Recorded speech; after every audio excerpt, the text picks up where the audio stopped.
15 premiers versets.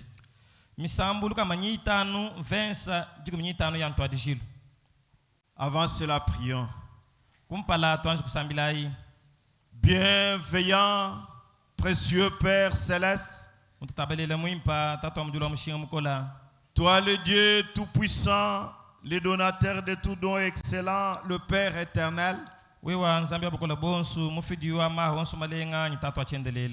Toi le Dieu de grande compassion,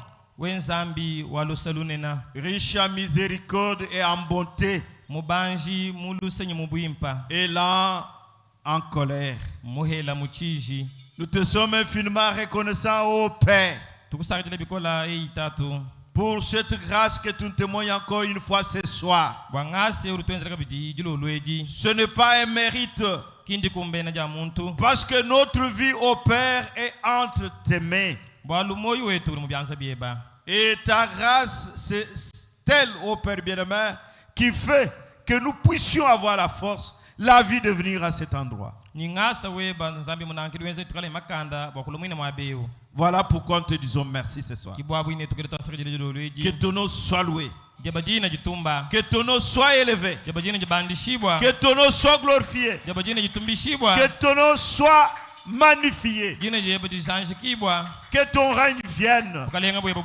Et que ta volonté soit faite au milieu de nous ce soir. Parce que tu es le Dieu qui est à la base de tout ce que nous sommes. Accorde-nous encore des moments merveilleux ce soir. Nous allons lire ta parole. Mais toi, tu es le seul interprète de ta parole.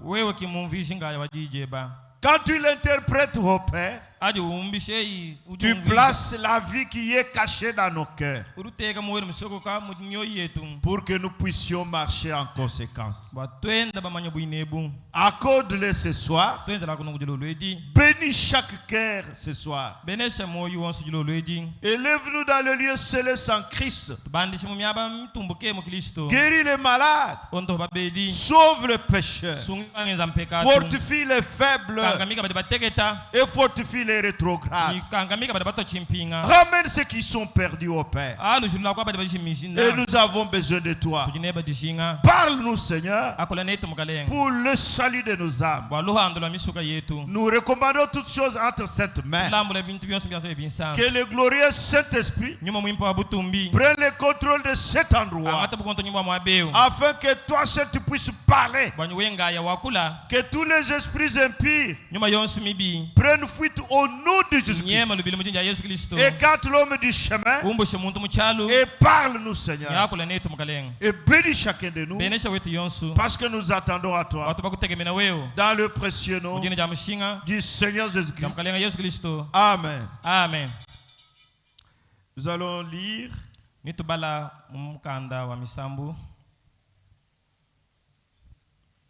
Psaume 15. Misambu 15 premiers versets, et nous allons ajouter Ecclésiaste 12, 13.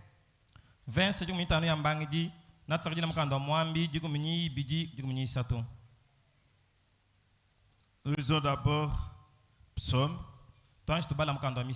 105. Louez l'Éternel, invoquez son nom. Faites connaître parmi les peuples ses eaux faits.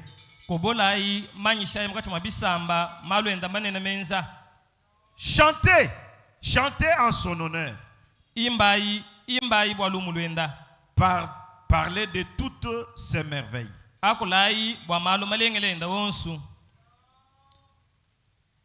Glorifiez-vous de son saint nom. Que le cœur de ceux qui cherchent l'Éternel se réjouisse. Ayez recours à l'Éternel et à son appui. Cherchez continuellement sa face.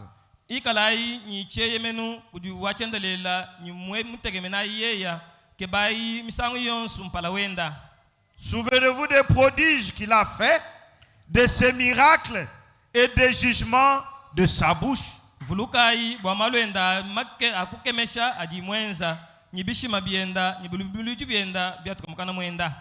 Postérité d'Abraham, son serviteur, enfant de Jacob, ses élus.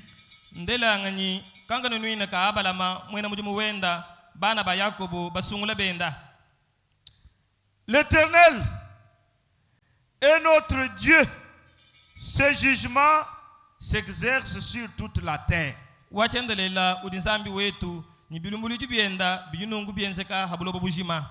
Il se rappelle à toujours son alliance, ses promesses pour 1000 générations.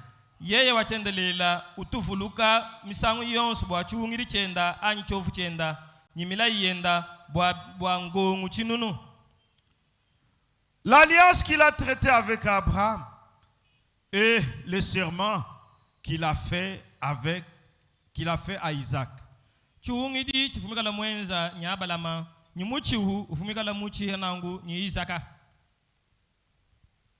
Il a érigé pour Jacob en loi, pour Israël en alliance éternelle.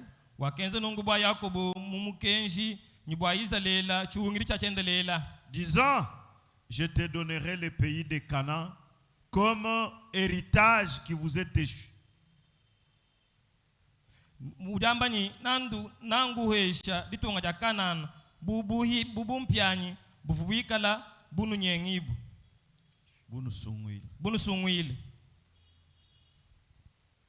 Ils étaient alors peu nombreux, très peu nombreux et étrangers dans le pays.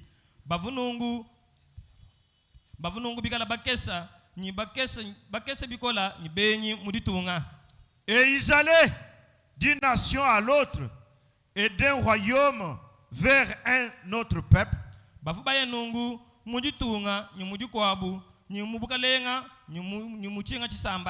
Mais il n'est permis à personne de les opprimer. Et il châtia des rois à cause d'eux.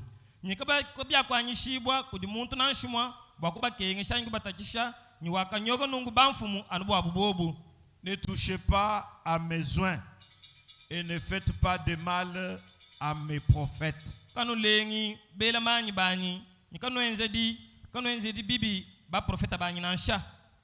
Et nous allons prendre verset 13 pour compléter de chapitre 12 de l'Ecclésiaste.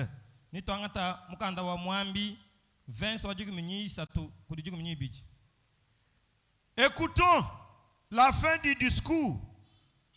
Crains Dieu.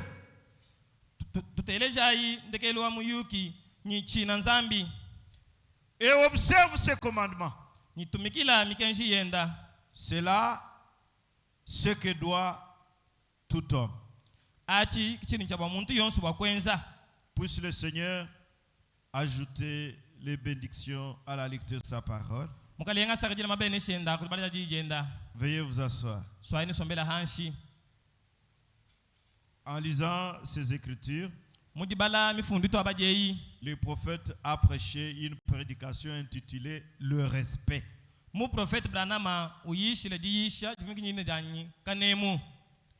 Nous avons vu durant la semaine la prédication intitulée L'orgueil.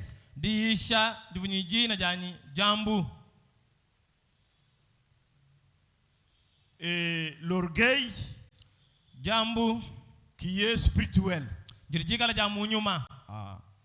C'est-à-dire une personne qui fait quelque chose qui n'est pas.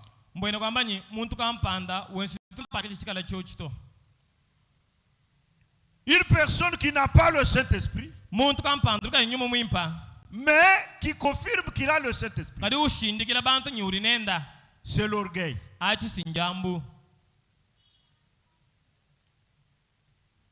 Une personne qui n'est pas chrétien, il connaît dans son cœur qu'il ne l'est pas, mais il témoigne qu'il est chrétien. C'est l'orgueil. Et une personne pareille n'a pas le respect vis-à-vis de la parole de Dieu. N'a pas le respect vis-à-vis de Dieu. Une personne à qui Dieu a donné un travail à faire, mais il fait un autre travail que ce que Dieu lui a donné.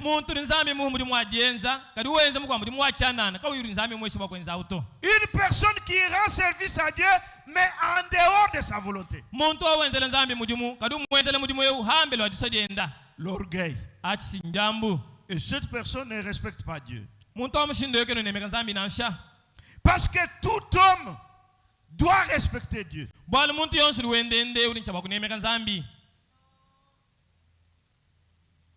Respecter Dieu, c'est honorer sa parole. Ah. Vive la parole de Dieu. C'est cette personne qui est humble, qui s'humilie devant la parole. C'est cette personne-là qui craint Dieu.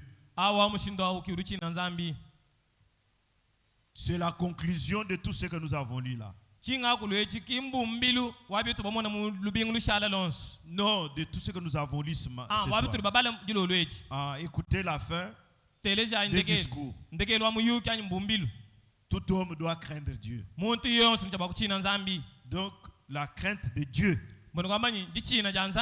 le respect.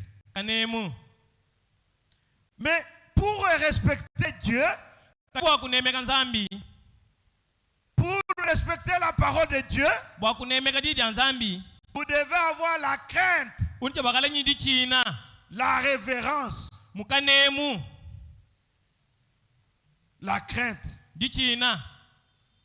Écoutez ce que le prophète dit, je vais lire dans cette prédication. Le respect se prêchait le 15-10-61 soir. Paragraphe 47. Il dit, la conclusion de tout ce qui a été dit, c'est de craindre Dieu. Vous ne pouvez pas avoir du respect tant que vous n'avez pas de la crainte. Vous devez avoir la crainte de Dieu. Salomon dans les Proverbes a dit aussi, la crainte de Dieu est le commencement de la sagesse. Donc la crainte de Dieu, c'est le commencement de la sagesse. Une personne qui craint Dieu, c'est cette personne qui est sage. Vous savez, c'est vrai que nous vivons la période de la grâce.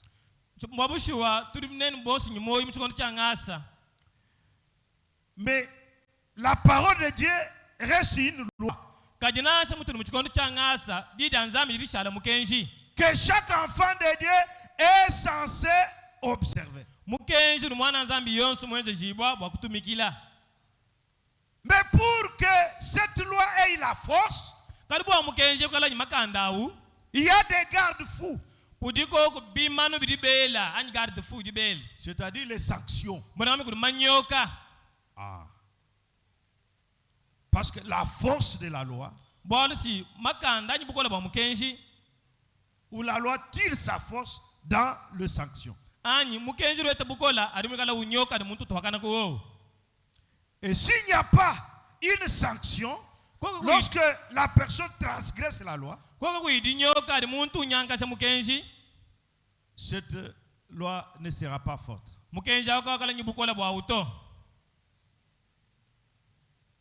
La loi trouve sa force quand il y a des garde-fous. Du temps de Moïse, quand Dieu a donné la loi, il disait, faites ceci, faites cela, faites cela. Maintenant il dit, une personne qui ne fait pas ça, voilà les sanctions. Voilà ce qu'il aura comme récompense. Et celui qui obéit, voilà ce qu'il aura comme récompense.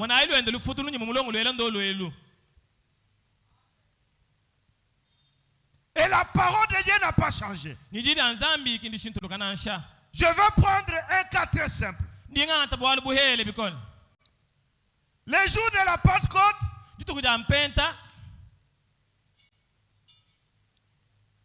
Pierre descend en train de prêcher la parole de Dieu. Mais ce n'était pas Pierre, c'était le Saint-Esprit. C'était Dieu en Pierre agissant. Il a prêché la parole. Et les gens ont vu la manifestation de l'Esprit de Dieu. Les gens ont crié. Après, ils sont partis. Ils se réunissaient au temple chaque jour. Eux-mêmes, ils se sont dit, nous allons mettre ce que nous avons en commun. Pour que s'il y a un frère qui a un besoin, une sœur qui a un besoin, s'il y a un besoin pour l'évangélisation, que nous puissions soutenir cela. Mais leur champ, leur propriété, c'était pour eux. Et il y a eu des frères qui sont partis vendre leur champ. Et ils ont amené l'argent, le prix de vente. Ils ont placé au pied des apôtres. Et puis on a placé ça dans la caisse de l'église. Et il y a eu une autre personne qui était orgueilleuse. C'était Anania. Il n'avait pas reçu le Saint-Esprit. Il voulait imiter les autres qui avaient le Saint-Esprit. Ceux qui vendaient leur champ, ils vendaient ça par la conviction du Saint-Esprit. Ils n'imitaient pas. Ils le faisaient de tout leur cœur. Et ils ont amené cet argent sans avoir de remords dans leur cœur. Mais lui a voulu imiter. Il a pris sa femme. Il a dit, nous aussi on va vendre notre champ. Et quand ils sont partis, ils ont vendu le champ. Et puis il a dit à sa femme, beaucoup d'argent comme ça. Et nous allons seulement prendre ça, aller déposer au pied des apôtres. Non. On ne fait pas ça. Orgueil. Je pense que vous comprenez l'orgueil. Il dit, nous allons couper une partie. Toi, Saphir, tu attends. Il dit oui. Chérie, je comprends. Quand nous allons partir, si on nous pose la question, vous avez vendu à combien? Disons ce montant ici. Ah, il ne faut pas dire le montant global. Mais oubliez que Dieu était là. Il connaît toutes choses. Shalom Tabernacle. Nous devons grandir. Parce que nous avons déjà grandi. Et nous devons vous dire la vérité maintenant. Ces choses ici.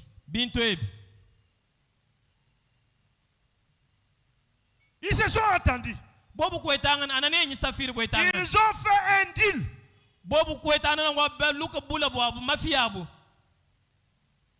Et Anania a dit à Saphira, toi tu restes, Moi, je pars avec l'argent. Toi, tu gardes ce que nous avons enlevé. Tu peux aller déposer d'abord à la maison et puis tu me suis.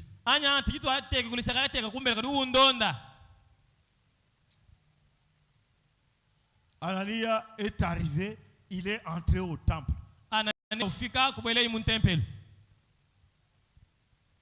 Il est venu avec l'argent. Il a déposé en disant à Pierre, nous avons vendu notre champ. Voici la somme. Il pouvait même dire la vérité, dire que non, nous avons vendu, mais on avait d'autres besoins. C'était leur champ, c'était leur argent.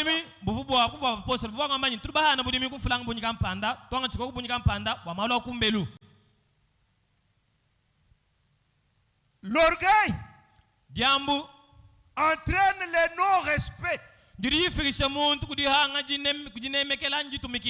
Il n'a pas respecté Dieu en disant le mensonge. Et dès qu'il a déposé, le Saint-Esprit était, le Saint-Esprit discerne. Il dit,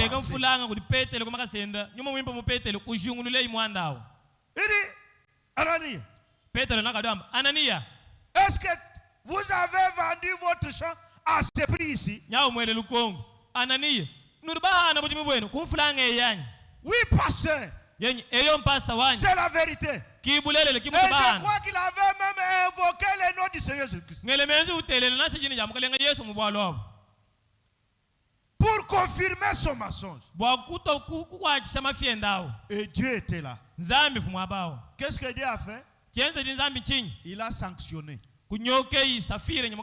Et la sanction était quoi? La mort subite. Anania a expiré. Parce que Pierre lui a dit, tu n'as pas menti aux hommes, mais à Dieu. Et Dieu a agi.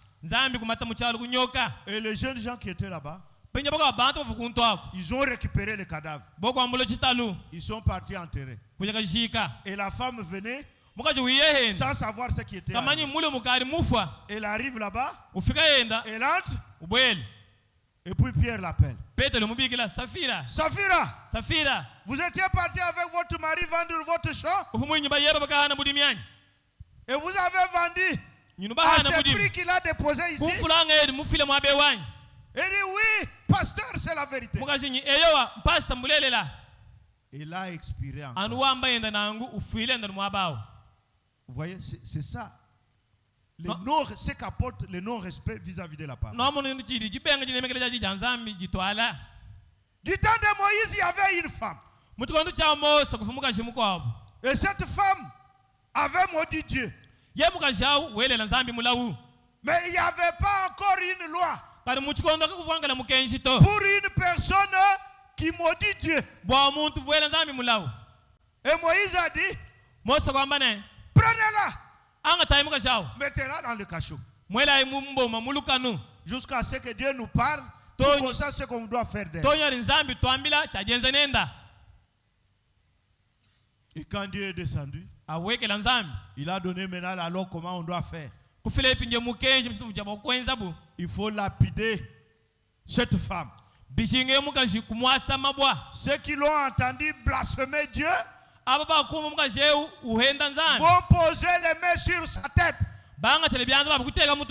Et toute l'assemblée va lapider cette femme.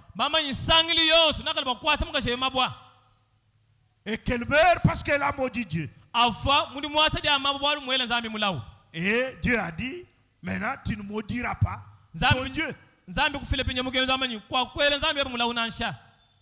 Vous voyez? Même quand nous avons nos lois ici, bon, c'est ici, chez nous, vraiment, on vit un peu, là où il n'y a pas la loi, il y a le désordre. Pas la loi plutôt, là où il n'y a pas la sanction, il y a le désordre. Parce que la loi sans sanction est une loi morte. Quand vous allez dans les pays européens là-bas, en tout cas, vous-même, vous vous dites, mais chez nous, on ne vit pas. On est dans le jungle, vraiment.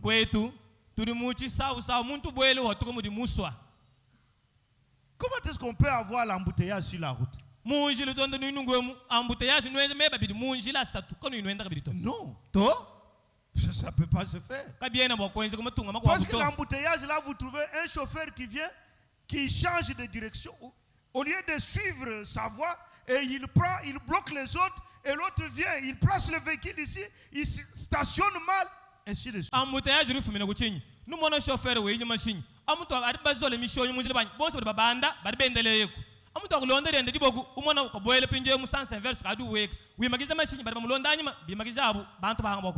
peut pas se faire là-bas. Le pasteur Kassende de El Bethel Tabernacle, il était parti avec son chauffeur quelque part. Et parce que chez eux, ils dessinent les parkings, là où le véhicule. Quand vous vous arrêtez, vous vous mettez dans ces cadrans-là. Il ne faut pas être en dehors.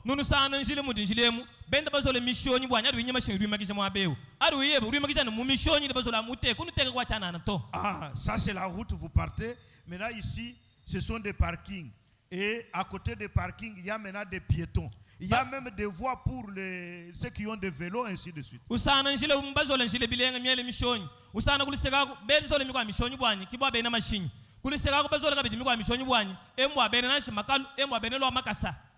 Maintenant, quand les chauffeurs de passeurs Kassende est venu avec le véhicule, sont venus, il s'est arrêté, mais 15 cm de pneus ont traversé la ligne du côté des piétons.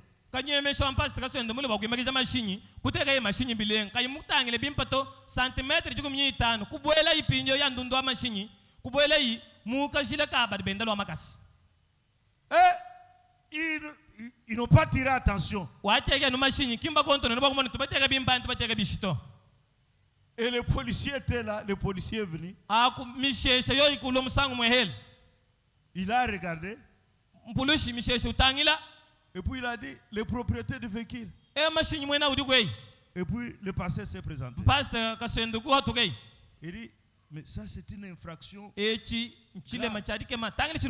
Il a pris la latte. Il a mesuré 15 cm.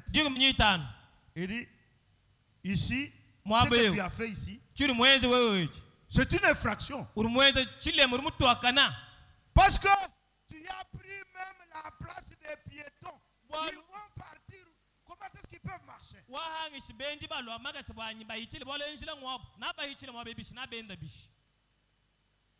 Je te donne des propositions. La première proposition, par centimètre, 10 euros. C'est-à-dire 15 cm c'est combien? 150 euros. 150 euros. C'est au-delà de 150 dollars. 150 euros. C'est-à-dire c'est autour peut-être de 400 000 francs. Bien que vous avoir, pour juste, il a placé le pneu en dépassant 15 cm. 2 cm. On a mesuré ça.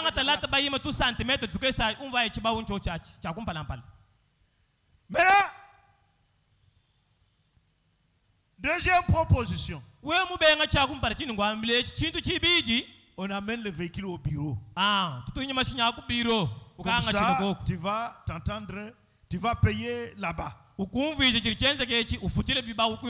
Mais si tu payes ici, je te donne la facture. Comme ça, ça s'arrête ici. Et puis il dit, mais pardon. Il dit non. Dans la loi, il n'y a pas le pardon.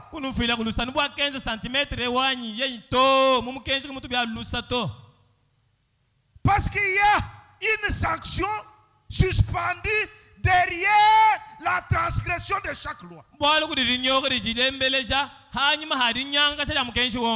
Et qui est communiqué en avance. Avertissement puis jugement. Tu es censé respecter cette loi. Quand tu transgresses, eh bien tu connais la sanction. Et tu dois honorer ça. Il n'y a pas de pardon. Et quand il a entendu ça, il a sorti, il m'a dit ça, il dit, pasteur, j'ai sorti 150 € avec mon cœur en train de saigner.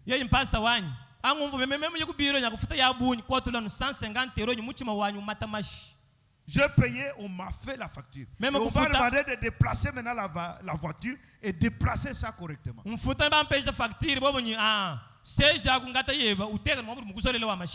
dit, mais pasteur, maintenant, prochainement, est-ce que je peux faire la même chose? Comme ça, quand je place le véhicule, je descends pour regarder. Est-ce que je suis dans le cadran ou pas?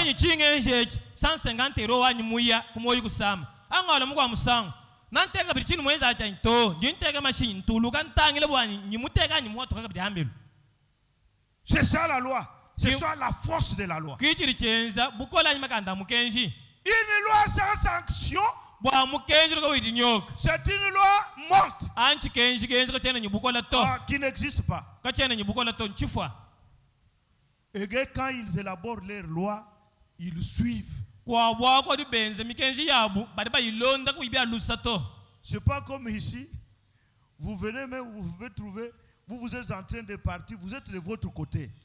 Et puis, l'autre voie est obstruée par peut-être un camion qui est mal stationné. Et celui qui vient de ce côté-là, il vous montre le phare pour que vous puissiez d'abord attendre que lui passe.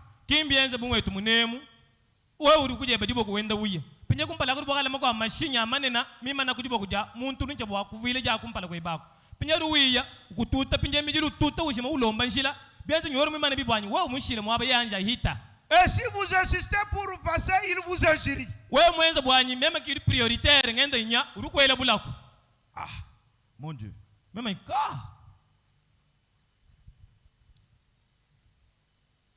Pourquoi? Parce qu'il n'y a pas de sanction réellement exécutée. Mais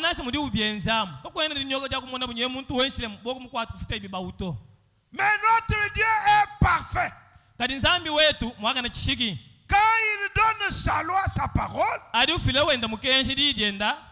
fait une promesse, il est derrière la promesse pour l'accompagner partout. C'est vrai qu'il est là en colère, riche en miséricorde, en bonté, mais vous devez être sur la base de sa parole.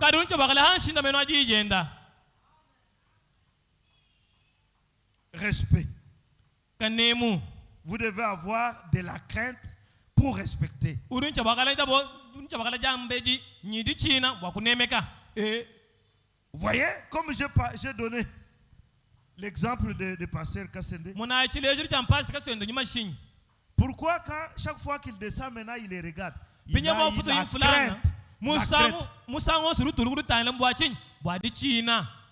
Il a la crainte dans son cœur. Il dit, il y a une loi. Si vous dépassez 1 centimètre et vous mettez votre prêt de la voiture sur la voie des piétons, en dehors du cadran de parking, vous allez payer 10 €. Si vous voulez payer 10 € chaque fois, vous allez tous le faire.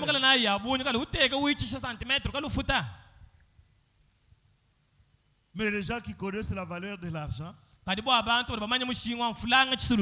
parce qu'en Europe là-bas, même quelqu'un qui vous donne, c'est nous peut-être les Africains, quand nous arrivons, vous trouvez les gens qui demandent là, vous leur donnez. Mais vous voyez les Blancs qui ont l'argent là, ils ne donnent même pas 5 centimes.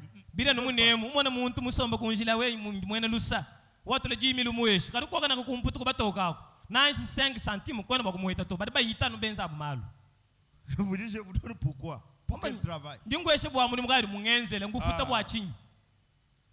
Pour avoir l'argent, il faut travailler. Le pauvre dit, eh bien, cela, ne veut pas dire que vous avez peur de Dieu.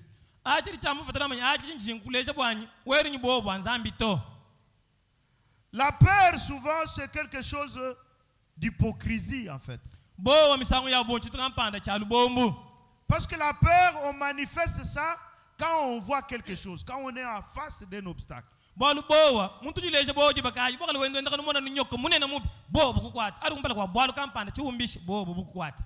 Un enfant qui a peur de son père, il manifestera quand son père vient. Son papa dit n'allez pas jouer au foot. Quand le papa sort, l'enfant va jouer au foot. Quand on dit oh, papa est en train de venir, l'enfant court. Ça c'est la peur. Mais la crainte demeure même à l'absence de la personne. Un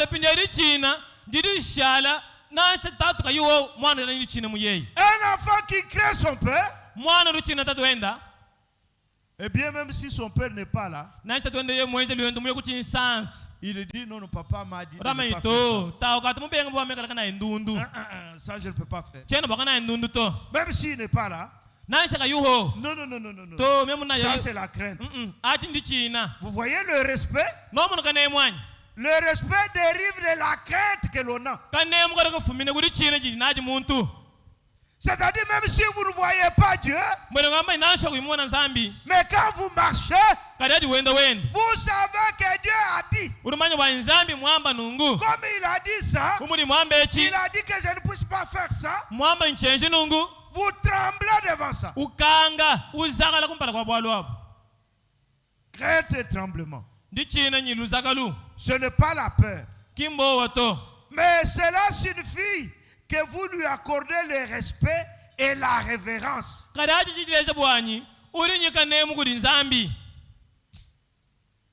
Mais révérence c'est quoi? On en parle dans le même sens. Donc le Tchouba est pauvre. Donc vous avez le respect et la révérence.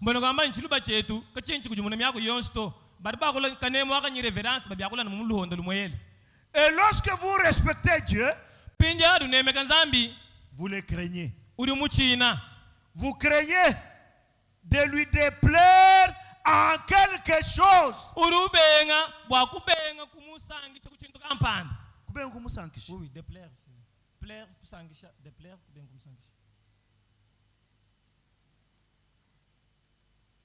en tout cas, vraiment, ça ne sonne pas bien. C'est pas vraiment ça. Ah, c'est-à-dire que vous allez faire tout pour ne pas déplaire à Dieu. Pour ne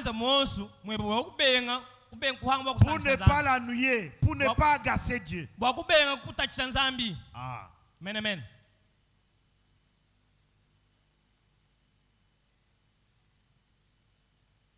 De ne pas accabler Dieu. De ne pas l'embêter.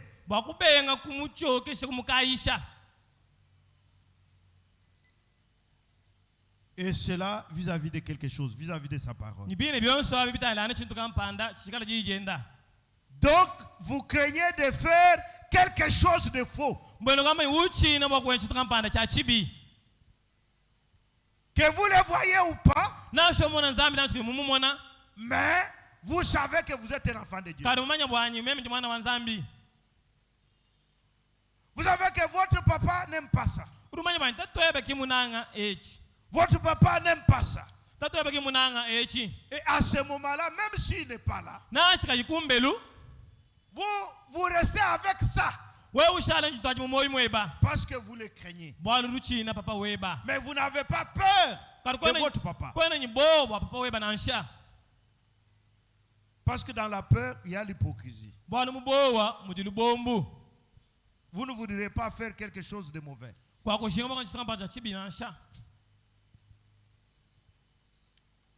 Je crains ma mère.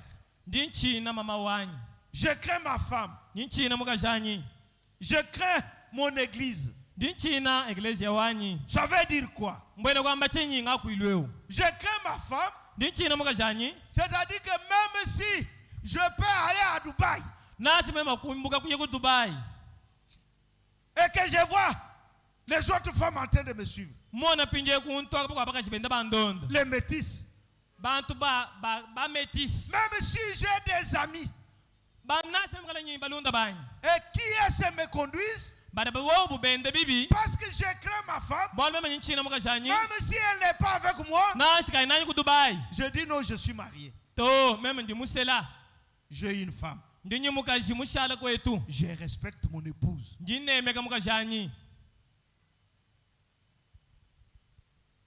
Vous voyez? Je crains mon église. Je ne suis pas seulement chrétien quand le pasteur est là. Ou je ne suis pas seulement chrétien en Bujimaï. Même si je pars n'importe où, parce que je crains mon église et je garderai ma foi. La foi de mon église partout où je peux aller. Que ce soit au marché, que ce soit à l'université, je ne changerai pas la doctrine de mon église. Je ne changerai pas la doctrine que mon pasteur m'a enseigné. Parce que je crains mon église. Et je garderai ça. Je crains mon pasteur. Ce n'est pas seulement quand je le vois. Et quand il n'est pas là, je peux même parler à mal contre lui. Ça, c'est avoir peur du pasteur. Craindre le pasteur, c'est-à-dire lui donner la révérence même quand il n'est pas là.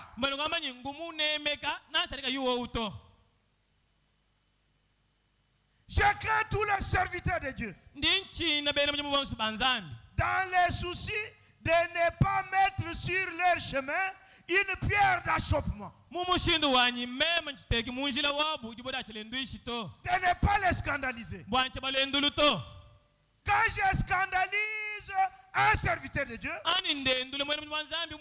quand je scandalise un enfant de Dieu, quand je scandalise mon prochain, je ne crains pas Dieu.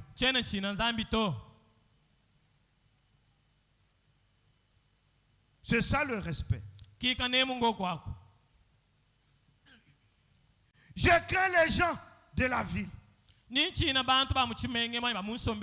Dans le souci de ne pas faire quelque chose de faux qui leur ferait penser que je ne suis pas un chrétien.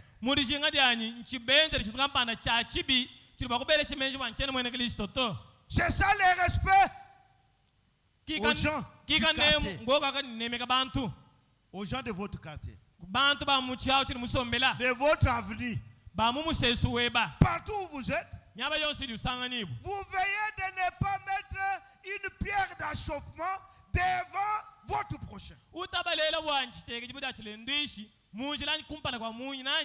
Sur le chemin de votre ami, de votre frère, de votre soeur, de votre mari, de votre épouse.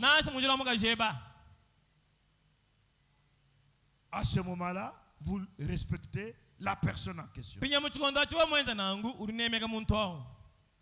Pourquoi? Parce qu'avant de pouvoir respecter ou avant de pouvoir avoir du respect, vous devez avoir la crainte. Et Dieu exige cela. Dieu exige la crainte de la part de chaque chrétien. Il exige le respect. Oui, Dieu le réclame. Paragraphe 50. C'est là où il dit ça.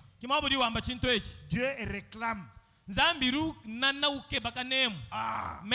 de la part de ses enfants. Et réclame le respect et la crainte. Et la crainte produit cela. Nous savons que la crainte produit le respect. Et à ce moment-là, partout où vous êtes, vous avez votre identité. C'est comme par exemple les coutumes de gens au village. Même s'il part n'importe où, mais il garde ses coutumes. Chez nous, on ne fait pas ça. On ne fait pas ça. On ne fait pas ça.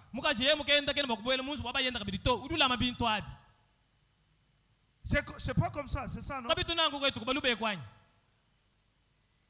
Mais si les gens peuvent respecter les coutumes, à combien plus forte raison la parole immortelle de Dieu?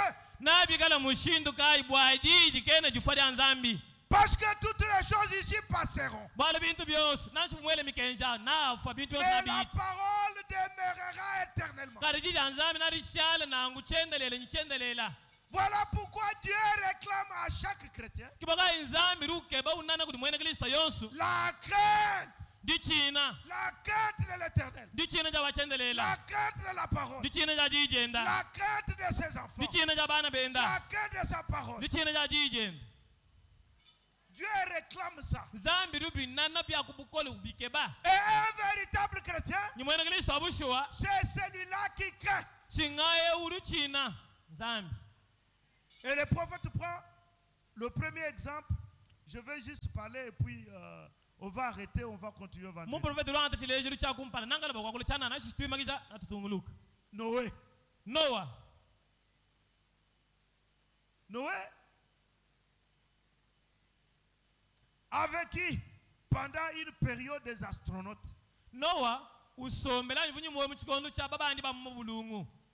C'était comme notre époque ici. La civilisation était partie très loin.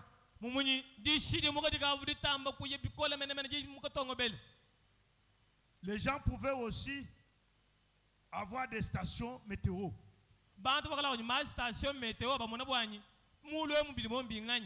Il y a la pluie ou pas. Parce que ce qu'ils ont fait quand Noé leur a dit, il va pleuvoir. Et puis ils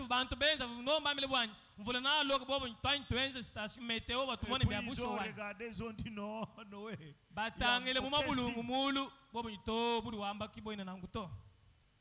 Mais Noé, lui, il craignait tellement Dieu que tout ce que Dieu lui disait, c'est ce qu'il considérait comme existant. Et tout ce que les hommes disaient pour lui n'existait pas. Mais avant d'avoir la quête, Noé a rencontré Dieu. Il avait une expérience. Parce qu'un chrétien qui adore Dieu sans le connaître, sans l'avoir rencontré, il ne peut pas avoir la crainte. Parce que la crainte, cette crainte dont nous parlons là, c'est quand vous vous trouvez dans cette atmosphère en présence de Dieu. C'est alors que vous comprenez ce que c'est la crainte.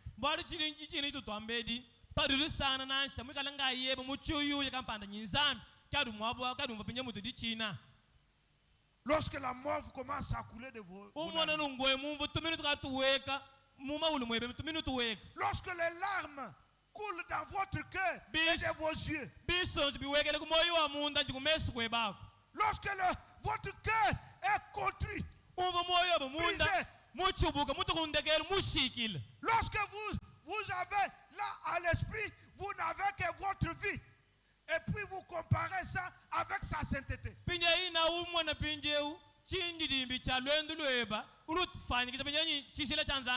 Et quand vous avez une expérience comme ça, c'est terminé, la crainte demeure dans votre cœur. Parce que chaque fois que vous voulez faire quelque chose, vous allez vous dire, mais je ne dormais pas. j'étais en sa présence. Non, mais il m'a parlé avant d'avoir la crainte, avant d'avoir le respect. Il faut la révélation. Il faut la révélation. Si vous n'avez pas la révélation, vous ne pouvez pas avoir la crainte et le respect.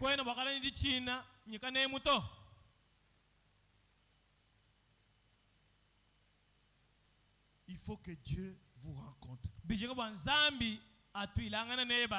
Et pour que Dieu vous rencontre, vous devez vous-même créer l'atmosphère de l'approche. Vous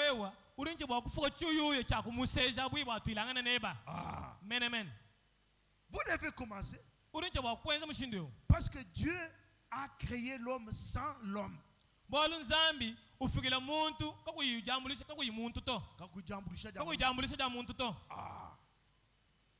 Mais Dieu ne peut pas sauver l'homme sans l'apport de l'homme.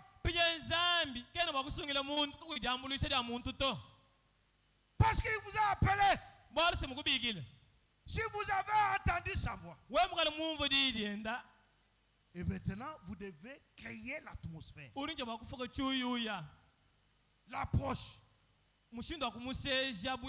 pour maintenant entrer en relation, en communion. Parce que Dieu aime communier.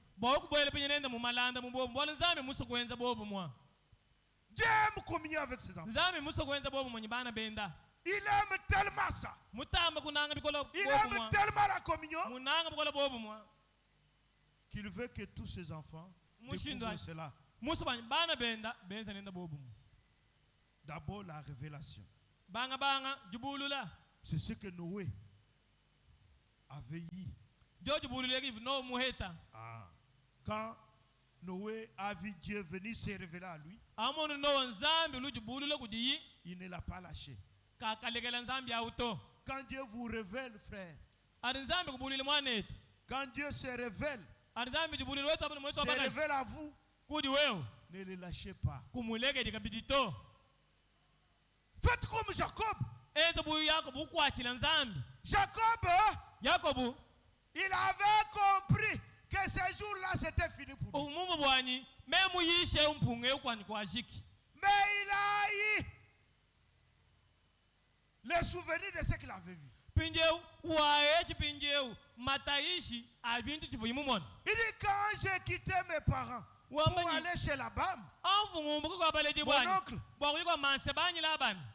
je m'étais couché quelque part. Et j'avais eu un songe. Il y avait l'échelle sur ma tête. Et les anges de Dieu montaient et descendaient. Et j'avais fait à Dieu la promesse. En plaçant une pierre là-bas. Si tu me bénis, Seigneur, là où je veux, je te servirai. Mais quand il est parti, il est rentré avec les bénédictions, avec une famille. Et il doit y avoir un moment où vous restez seul avec Dieu. Où vous prenez la décision, sœur, frère, fille ou garçon. Vous dites, moi, je veux rester en présence de moi. C'est ce que Jacob avait fait. Il a dit, maintenant, c'est la vie ou la mort. Partez. Moi, je reste ici. Je vais vous suivre. Mais là où il était resté, ce n'était pas un endroit habité. Il a pris la décision. Et cette nuit-là, c'était une nuit exceptionnelle. Dieu est venu maintenant se révéler à lui. Et il a tenu. Il a dit, je ne te lâche pas. Voilà une vraie position de l'enfant de Dieu.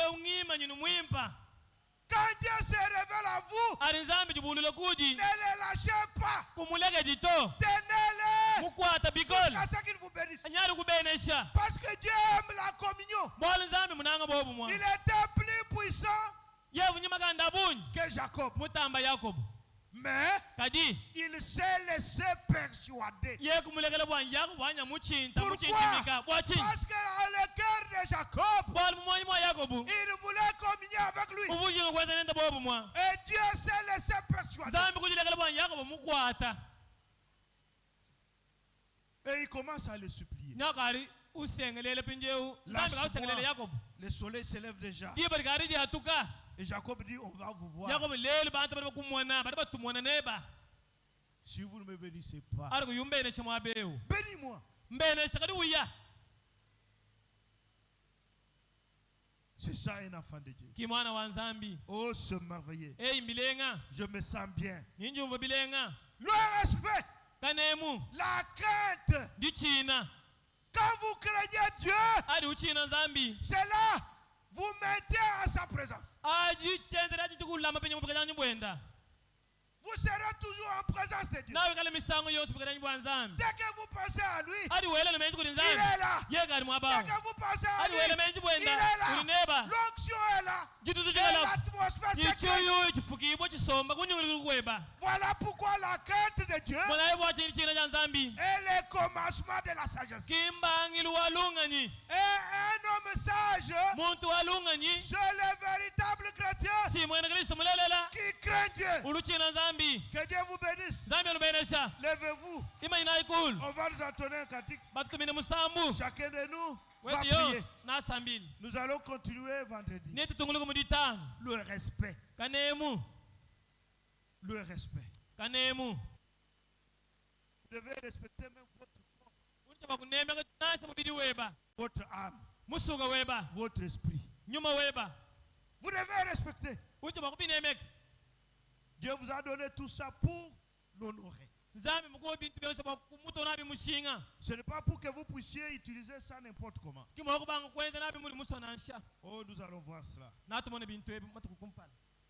Le respect. Il y a des gens qui ne se respectent même pas eux-mêmes. Ah. La charité bien ordonnée commence par soi-même. Yesu musungiti wani jindomba wimpe Yesu umpe muchima muto okay kumuna wewe Yesu Yesu jindomba bwimpe umpe muchima muto okay kumona wewe twimba Yesu Yesu Yesu jindomba bwimpe Yesu umpe muchima muto okay kumona wewe dine muchima mufi ike di muntu mubi we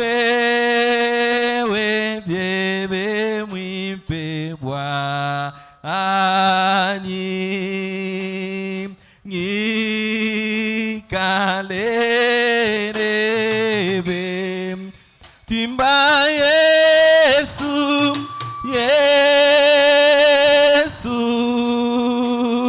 Yesu, dindomba bwimpe, umpe mutima muto, okay,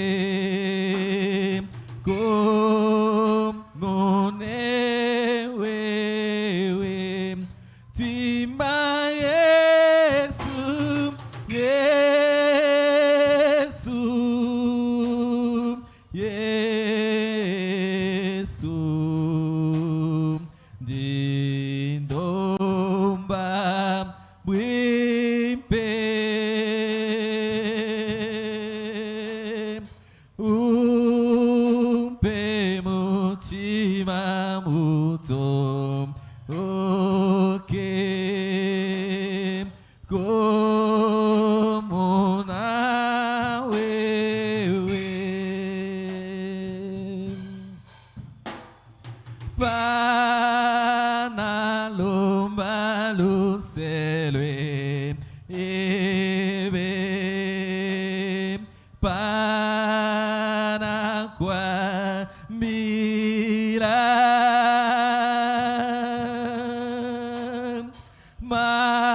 maluma be anakwe esa, ovoe muchim, o mwima Yesu, Yesu, Yesu, dindomba bwimpe,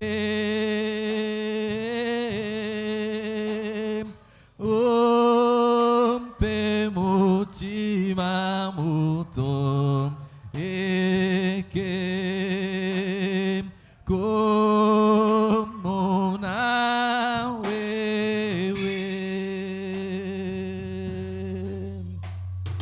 wewe mosongeti wa ane wa chende lele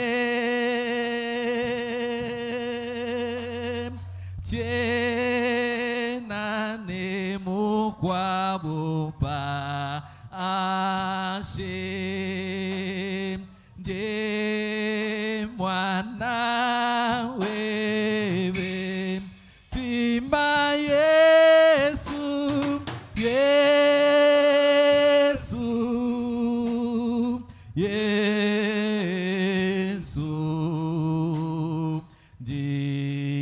dindomba bwimpe meme,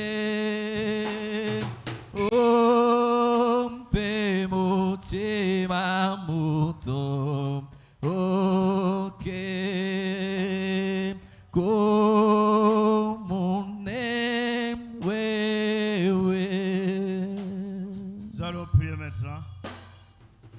Sambila pingeu. Si vous avez un besoin, murmurez seulement. Et parlez à votre Dieu. Il connaît toutes choses. Il vous accordera selon les désirs de votre cœur et proportionnellement à votre foi. Bien-aimé, précieux Père Céleste, je leur ai dit la vérité. Parce que toi, tu réclames la crainte et le respect. Et je veux, Seigneur, que tu puisses nous aider pour que nous puissions pénétrer cela. Car c'est là où est cachée la sagesse de Dieu. Oh Père, bénis cette parole dans nos cœurs. Et donne-nous, ô Père bien-aimé, donne-nous l'attitude qui nous permet de pouvoir pénétrer cela au fond. Et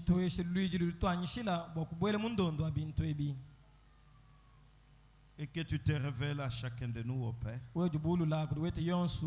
pour que nous puissions pénétrer dans ce que tu veux nous dire dans cette prédication. Que nous soyons encore bénis vendredi,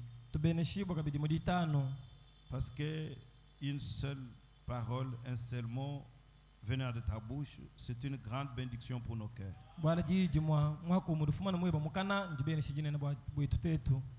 Bénis chacun sincère qui t'a reçu au Père. Et bénis chacun de nous. Bénis notre pasteur. Que cette parole, au Père bien-aimé, puisse pénétrer dans nos cœurs. Et que chacun de nous puisse s'en approprier. Accorde le Père. Et il y en a qui ont des problèmes. Toi, tu connais toutes choses. Donne à chacun selon le désir de son cœur. Et bénis le service des offrandes. Et rentre avec chacun de nous. Car nous abandonnons à Sainte Main. Dans le nom précieux du Seigneur Jésus-Christ. Amen. Amen.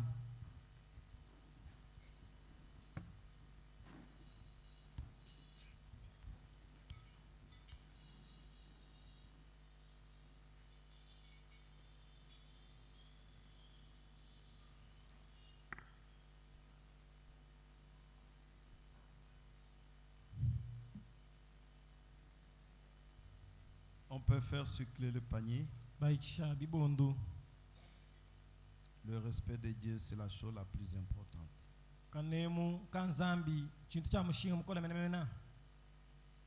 Je souhaiterais que chacun de nous pénètre cela.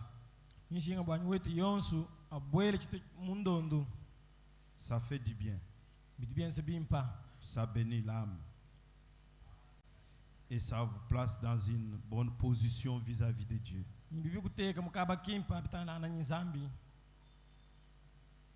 Que chacun de nous pénètre cela.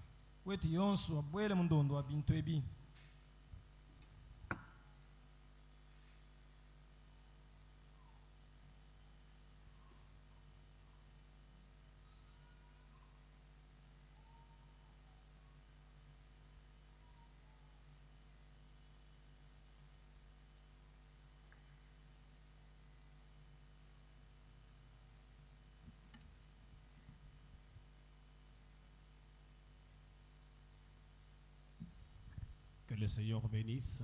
Je crois que c'était vraiment merveilleux. Il y a une chose qui m'a beaucoup frappé, même pendant que j'étais là-bas. J'étais au bureau. Nous devons respecter même nos corps.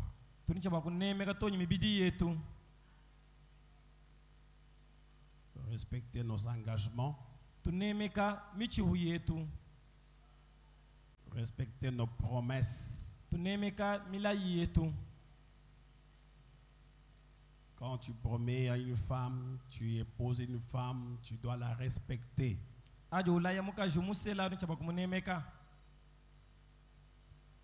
C'est très merveilleux et que Dieu nous aide. En dehors du fait de respecter la parole, quand tu te respectes toi-même, tu respectes Dieu. Quand tu respectes ton corps, tu respectes Dieu. Quand tu respectes la parole que tu as prononcée, tu respectes Dieu. Quand tu respectes ce que tu as dit à ta femme, à ton mari, tu respectes Dieu. Quand tu ne le fais pas, c'est que c'est à Dieu que tu le fais. C'est beaucoup plus profond. Beaucoup ont toujours prêché respect à Dieu, respect aux serviteurs de Dieu.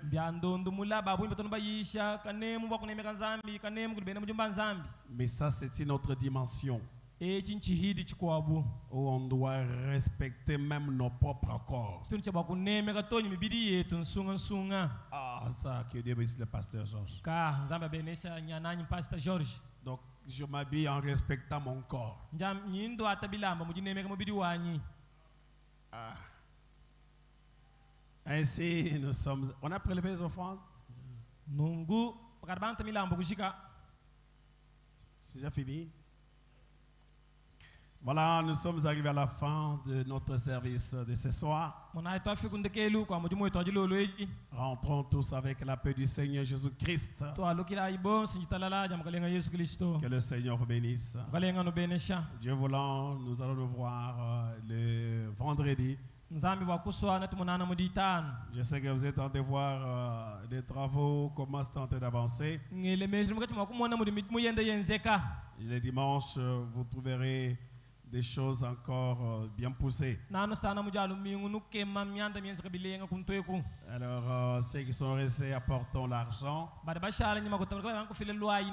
pour que nous puissions faire le travail.